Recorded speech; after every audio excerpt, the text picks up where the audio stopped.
Hi everyone, I'm going to show you how to make a line chart in Excel, and the information we're going to use is from the perpetual inventory record that we completed last week. And so the first thing we need to do is pull up the file again, and this is my solution file, and you should have something like this for April, and there's another worksheet that you probably remember that you prepared for May.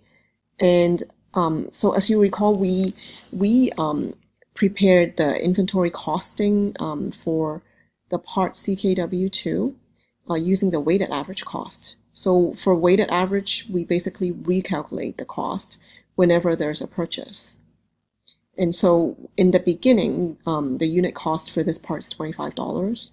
And the cost changes in April 5th when there's a quantity purchase of 15. And what we did was we lumped this total cost to our beginning cost and divided the total quantity that's outstanding, that's not sold yet, to come up with our new cost. So our cost looks like it's increasing. So then when we calculate our cost of goods sold, it's not going to be undervalued. So we have a more average costing system. And then the cost changes at the end of April 25th, $25.24, since we had another purchase. And for May, the cost really changed only here in May 11th and May 30th.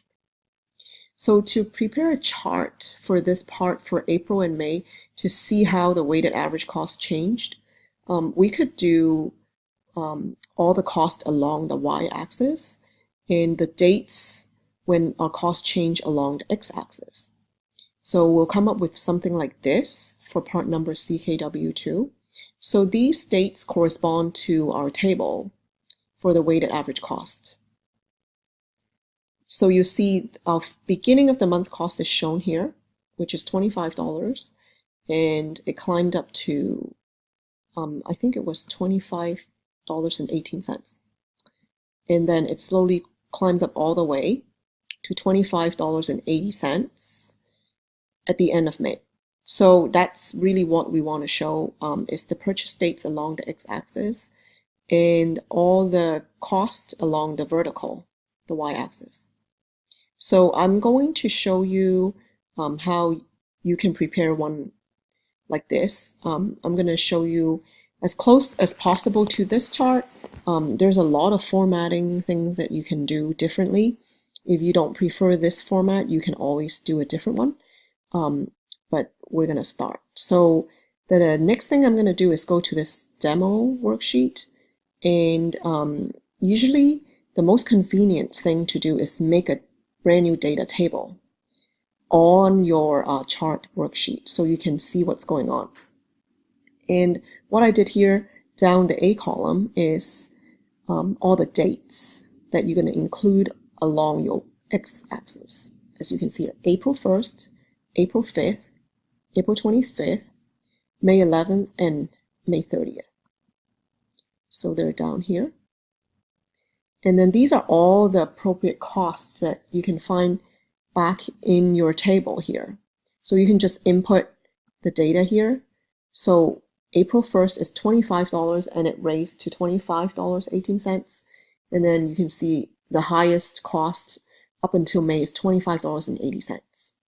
So we're going to make a chart that represents all these costs climbing up. So to predict how the line goes, I think it's going to be probably climbing up, but it's not going to be like a straight line because sometimes it goes farther and it seems like there's going to be a big, climb here. So the slope is going to be different. It's not going to be a smooth line. And in Excel, sometimes you can smooth out the lines, but that's not what we want in this case. So first step, we want to go Insert on the top menu and pick Chart,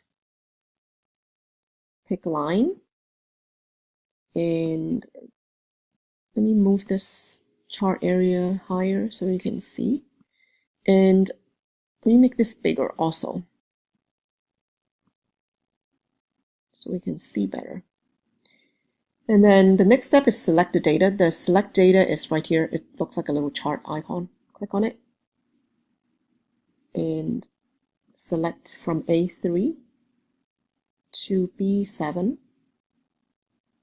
And right here you can check whether you did the right thing. So I want to include the whole data area, which is correct. And the Y, which is the vertical axis, is going to be my cost. So B column is correct. And these are the dates, which is in the A column. So that's fine. And I usually just check show data in hidden, just to make sure I didn't hide any, but looks like I didn't because you see a skip in these numbers if I hit some rows. And click OK.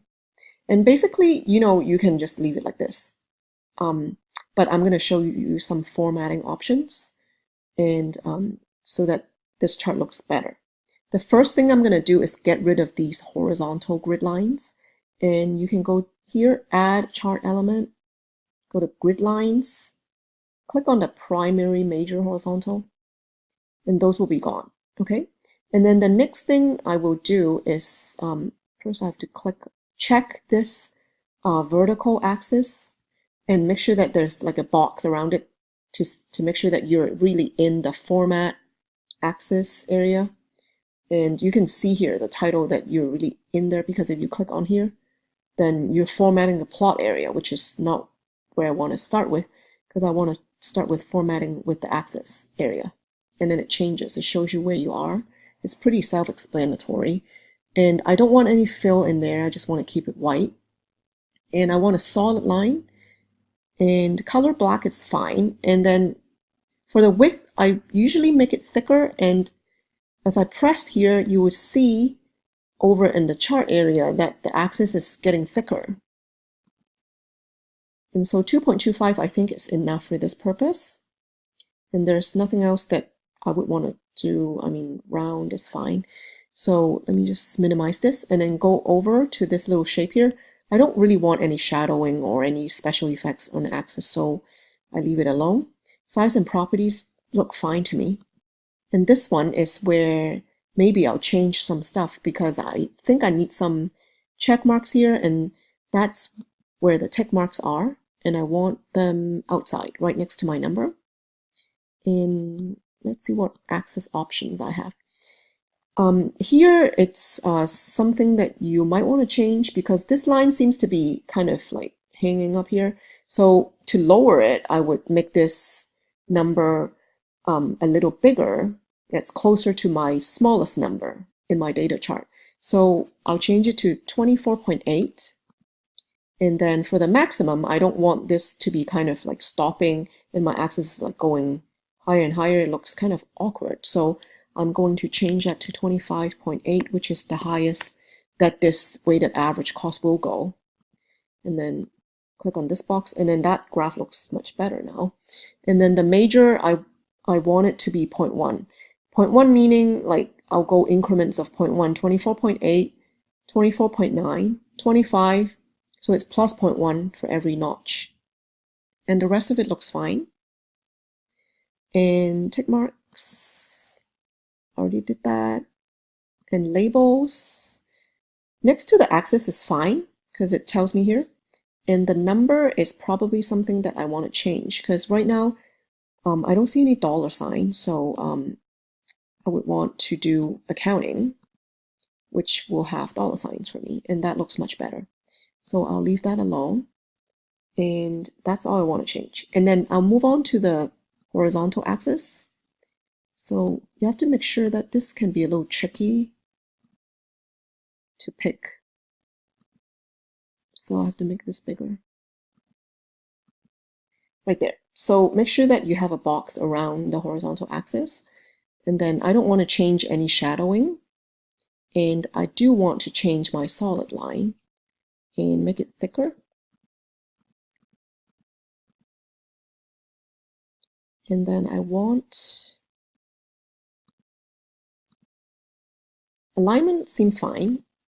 I want my tick marks to be inside and outside, like that. So because since there's a big gap, so I want more tick marks like that. So let me show you again where to go. So say if you navigate to here, and these are different options.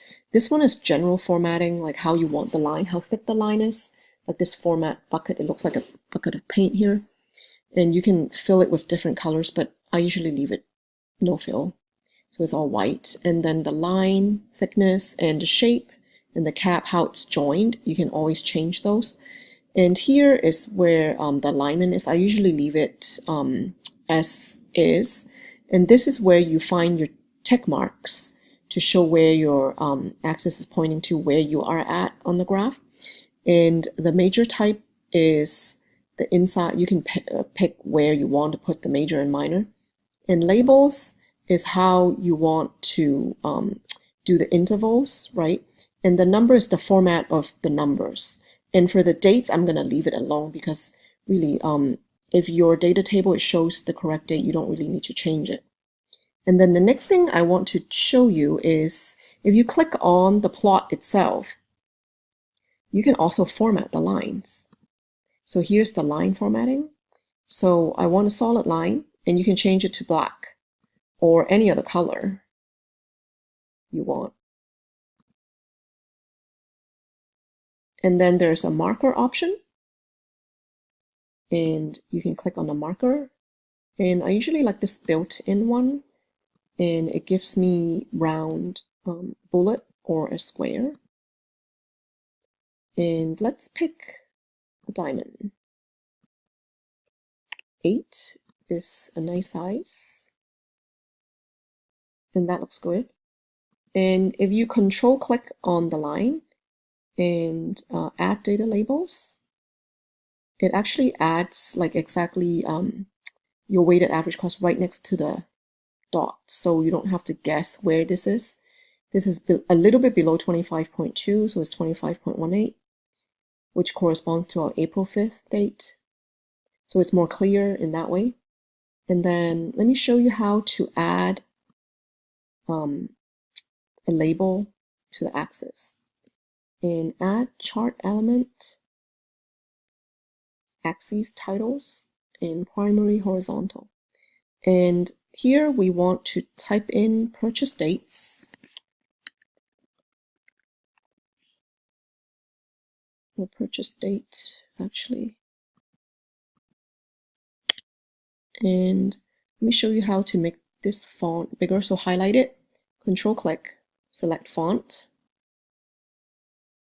And you can change that to 15. And that looks more clear. And you can add a border to your horizontal label. And the color, you can leave it alone or not. But I'm going to change it to black and make it thicker. And probably no glow. And this looks all fine to me. And the fill, you can just make it solid fill and then it's white to make it more clear. And then for the chart title, I'm going to type in the name of the part. So part CKW2 and weighted average cost. And I'm going to make this part bigger. Right click font and all the way to 25. And this looks good. And then to make it even better looking, I'm gonna give it a border.